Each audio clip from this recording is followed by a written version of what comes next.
ဒီမနက်တော့ခြံထဲကရေတွင်းပြက်ကြီးထဲမှာတရေများခြောက်နေတာလားလို့တောင်ထင်ရလောက်အောင်ထူးဆန်းတဲ့အဖြစ်ပြက်ကြီးစတင်ခဲ့ပါတယ်ရေတွင်းကြီးထဲကနေရေတွေအန်ထွက်လာတာကိုကြည့်ပြီးအိမ်ပိုင်ရှင်ကဟင်းမင်းဘလောက်အထိအန်ထုတ်နိုင်မလဲငါကြည့်တာပေါ့ကွာအေးငါကိုရေတွင်းကြီးကပြန်တွန်းလှန်နေတာပေါ့လေဒီရေတွင်းပြက်ကြီးကရေတွေကိုဘလောက်အထိပြန်ဆုပ်ယူနိုင်မလဲဆိုတာကြည့်ကြတာပေါ့ဆိုပြီးရေတွင်းထဲရေတွေစိန်ခေါ်ပြီးလောင်းထည့်နေခဲ့ပါတယ်ဒါပေမဲ့အခြားတစ်ဖက်Great Share တိုင်းပြည်ရဲ့မြောက်ပိုင်းစစ်မြေပြင်မှာတော့အခြေအနေတွေဟာနေရဲကန်းတစ်ခုလိုဆိုးရွားလာပါတယ်။နေဝင်တောင်ကြား Sunset Pass ကိုအုပ်ချုပ်တဲ့ဗိုလ်ချုပ်ကြီးချူယန်ဟာပြင်းထန်စွာဒဏ်ရာရထားတဲ့သူ့ရဲ့ရဲဘော်တွေကိုတောက်ဖို့ကြံတဲ့နောက်ဆုံးရည်14ခုပင်မကြံစနစ်တကျခွဲဝေပေးလိုက်ပါတယ်။တပ်ဖွဲ့ဝင်တွေကတော့မျှော်လင့်ချက်မဲ့စွာနဲ့မေးခွန်းထုတ်နေကြပါတယ်။ငါတို့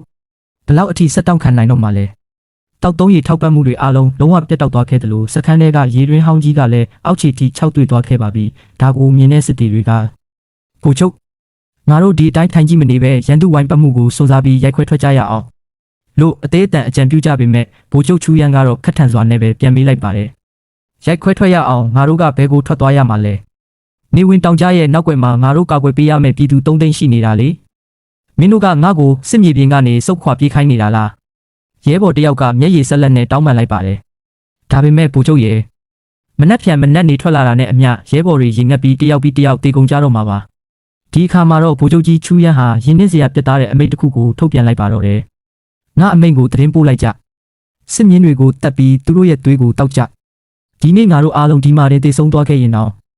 စစ်မြေပြင်ကနေခြေတလန်းမှမဆုပ်ဘူး။ရေရင်းပြက်ကြီးစီကနေအတန်တစ်ခုထွက်ပေါ်လာခဲ့ပါတယ်။ဗိုလ်ချုပ်ဟိုမှာဘာအတန်ကြီးလဲ။ရေရင်းထဲမှာလှုပ်ရှားမှုတွေရှိနေတဲ့ခဏအကြာမှာတော့ရေတွင်းဟောင်းကြီးထဲကနေရေစမ်းတွေဒလာဟောအန်ထွက်လာခဲ့ပါတယ်။ရေတွေပါလားတခင်ကြီးလူ King of Low ပေါ်ထွန်းလာတာပဲဒါအသက်ရှင်တန်ခြင်းရေစမ်းမကင်းပဲတောက်လို့တိတ်ကောင်းတာပဲငါတို့တောက်ဖူးသမျှစမ်းရည်တွေထက်ကိုပိုချိုမြင်နေထွက်လာတဲ့ရေပမာဏကလည်းမနှဲမနှောပဲဒါဘာမှမဟုတ်တဲ့အောက်ခြေစမ်းရည်တော့မဟုတ်နိုင်ဘူးစိတ်တဆဆန်စွာနဲ့ရေတွင်းထဲရေတွေလောင်းထက်နေတဲ့အိမ်ပိုင်ရှင်ကတော့ဘာမှမသိပဲတော်ပြီ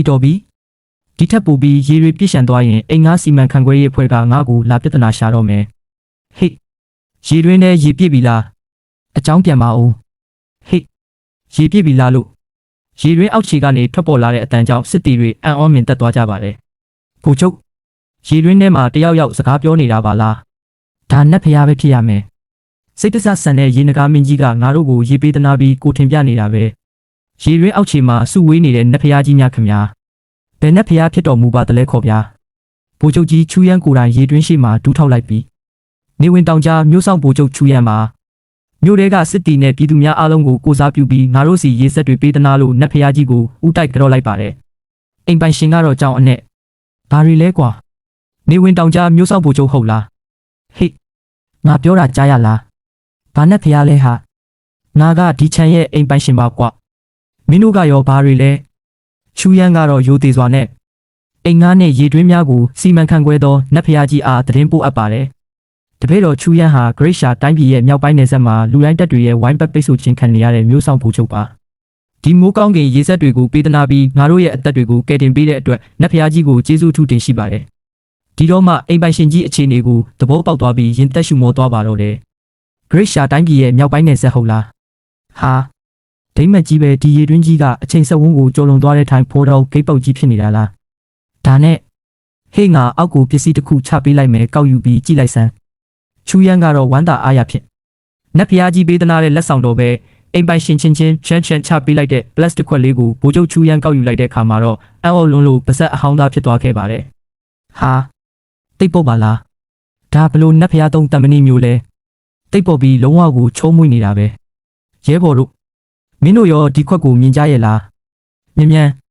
စက်ကူနဲ့မင်းအိုးတွားယူခဲ့ကြ